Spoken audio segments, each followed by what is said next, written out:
Bonjour à toutes et à tous et bienvenue dans ce nouvel épisode.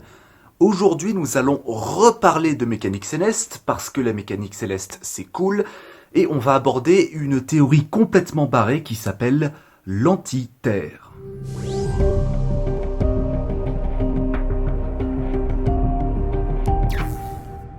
Si vous avez vu ma dernière vidéo, vous savez qu'au fil des siècles, on a essayé de chercher des planètes dites hypothétiques dans le système solaire. Des corps célestes qui expliqueraient les perturbations d'autres planètes. Les plus connus sont évidemment Vulcain, une planète entre l'orbite de Mercure et le Soleil dont on sait aujourd'hui qu'elle n'existe pas, et la planète X, bien au-delà de l'orbite de Neptune. La planète X, on la cherche toujours, parce qu'on est persuadé qu'elle existe. Mais bon, c'est pas demain la veille qu'on va la trouver. Et là, bim, imaginez, un jour après la publication de cette vidéo, on trouve la planète X. J'aurais bien l'air d'un con. Pour mon plus grand malheur et pour le plus grand plaisir de mes haters. Aujourd'hui, je vais vous parler de la planète hypothétique la plus bizarre qui n'ait jamais été théorisée. Et pour cela, on va remonter le temps à l'aide d'une DeLorean. Nous sommes au 6e siècle avant Jésus-Christ. Toute la Gaule est occupée par les Romains. Toute? Non, bien sûr. Attends, c'est pas ça le texte. Philolaos de Crotone est un homme de science au 6e siècle avant Jésus-Christ qui a un petit peu touché à tout, les mathématiques, la philosophie, l'astronomie, la musique, etc. En gros, c'est un couteau suisse, un petit peu comme Aristarque de Samos dans l'épisode sur la Terre plate. Enfin, un couteau grec. Vous avez le droit de ne pas rire, cette blague de merde. Philolaos pensait que la Terre, le Soleil, la Lune, les planètes et un petit peu tout ce qu'on peut trouver dans l'espace tournent autour d'une espèce de feu central placé par les dieux. Il fut le premier à théoriser ce concept et il ne sera pas le dernier. Et c'est là qu'on va conceptualiser le mouvement apparent des astres dans l'espace, ce qui n'est pas rien. Philolaos va aussi émettre une réflexion qui peut paraître absurde au premier abord, mais qui va se révéler être très intéressante. Il va imaginer l'existence d'une planète qui tourne autour du feu central, à l'opposé de la Terre. Du point de vue d'un humain, il serait donc impossible de l'observer, puisqu'elle est diamétralement opposée à notre planète bleue.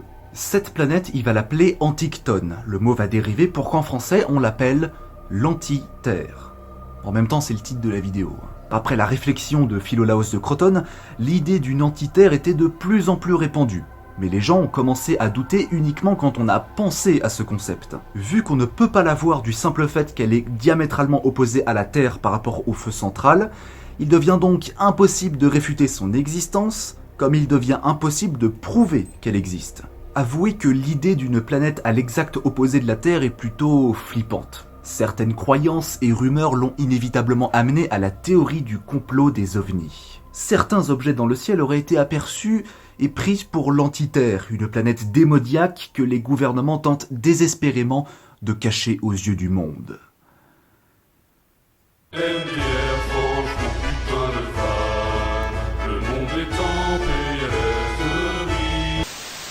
Revenons aux choses sérieuses. L'idée d'une antiterre est plutôt maligne puisqu'on ne peut pas la voir puisqu'elle est cachée par rapport au feu central. Aujourd'hui, il suffit de remplacer le feu central par le Soleil car nous sommes dans le système héliocentrique, c'est-à-dire quand le Soleil est au centre du système solaire. Même si, en vérité, le Soleil n'est pas tout à fait au centre du système solaire, mais ça, on en reparlera peut-être dans une autre vidéo. Aujourd'hui, nous savons qu'il est parfaitement et catégoriquement impossible qu'une antiterre existe. Précisément parce que si elle existait, ce serait la fin du monde. Pour commencer, nous allons parler de l'orbite terrestre. La Terre tourne autour du Soleil, et en tournant autour, elle décrit une orbite. La forme de cette orbite ressemble à une espèce de cercle immatériel d'environ 1 milliard de kilomètres de circonférence, ce qui est plutôt pas mal.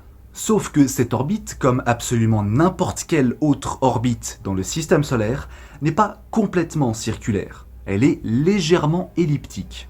C'est pas un ovale ou un ballon de rugby, mais c'est pas un cercle parfait. Et un cercle imparfait signifie qu'il y a des variations de distance.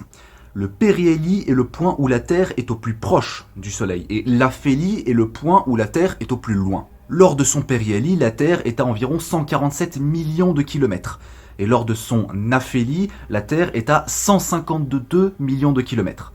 La distance moyenne est de 149 500 000 km, ce qui fait qu'il y a un écart entre le périhélie et l'aphélie d'environ 5 millions de kilomètres. Ça fait beaucoup de millions de kilomètres dans la même phrase.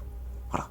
Et qui dit variation de distance dit aussi variation de vitesse, sinon c'est pas rigolo. Si la Terre est au périhélie, l'antiterre serait donc logiquement à l'aphélie, puisqu'elle est à l'opposé de la Terre, et qu'elle partage la même orbite. Le fait est que plus nous sommes proches du Soleil, plus notre vitesse augmente, il y a une variation de vitesse.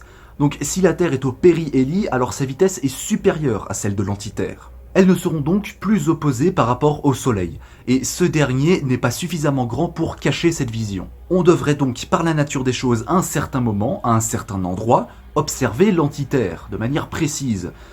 Le fait est que, justement, à cet endroit et à ce moment, on n'observe strictement rien. Il n'y a pas d'antiterre à l'horizon. Mais ce n'est pas tout. Dans le dernier épisode, j'ai brièvement abordé le phénomène de résonance orbitale. Les planètes du système solaire s'influent les uns les autres à cause de la gravité, mais leur orbite reste stable grâce au pouvoir de la résonance orbitale. C'est une sorte d'équilibre qui empêche les planètes de se percuter les unes les autres. Le système solaire est stable et la résonance orbitale opère depuis des milliards d'années. Donc, si on rajoute une antiterre dans l'équation, une planète qui partage la même orbite qu'une autre, la résonance orbitale, tu la fous complètement en l'air. Deux planètes ne peuvent pas partager la même orbite, sinon elles s'influencent entre elles. Et là, deux scénarios sont possibles. Le premier, c'est le catapultage. À force d'être influencée par sa némésis, l'une va éjecter l'autre hors du système solaire, pour aller valdinguer dans l'espace interstellaire. Le deuxième scénario, le pire de tous, c'est que les perturbations sont tellement importantes que les deux planètes finissent par entrer en collision. Essayez de placer une antiterre dans le système solaire et je vous prédis la date de l'apocalypse pour la fin du mois. Ces explications, on les doit en partie à Johannes Kepler, qui a entre autres rédigé les lois de Kepler, qui décrivent les bases de la mécanique céleste et des orbites des planètes autour du système solaire. Et ces lois nous expliquent indirectement qu'une variation de distance avec le Soleil inclut inévitablement une variation de vitesse, ce qui fait que la Terre et l'antiterre ne peuvent pas être diamétralement opposés par rapport à notre étoile. Mais au-delà de ces explications, le simple fait de l'existence de l'antiterre nous fait poser quelques questions encore plus simples.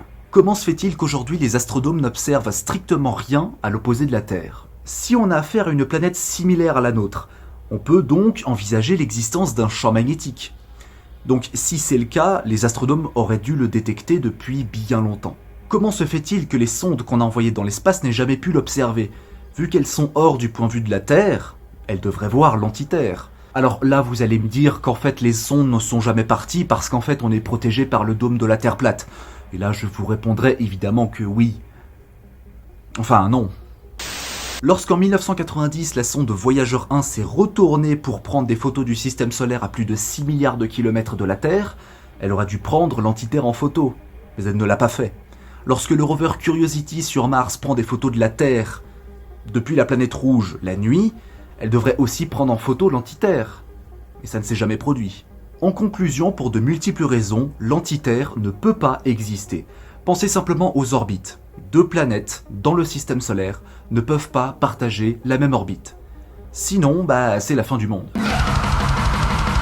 Aujourd'hui, la seule planète hypothétique qui tient debout, c'est la planète X.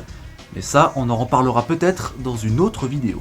En attendant la théorie de l'anti-lune, n'hésitez pas à vous abonner à ma chaîne YouTube, à partager mes vidéos si elles vous plaisent, et à mettre un pouce bleu. Quant à moi, je vous donne rendez-vous très bientôt pour de nouvelles vidéos. Allez, à la prochaine!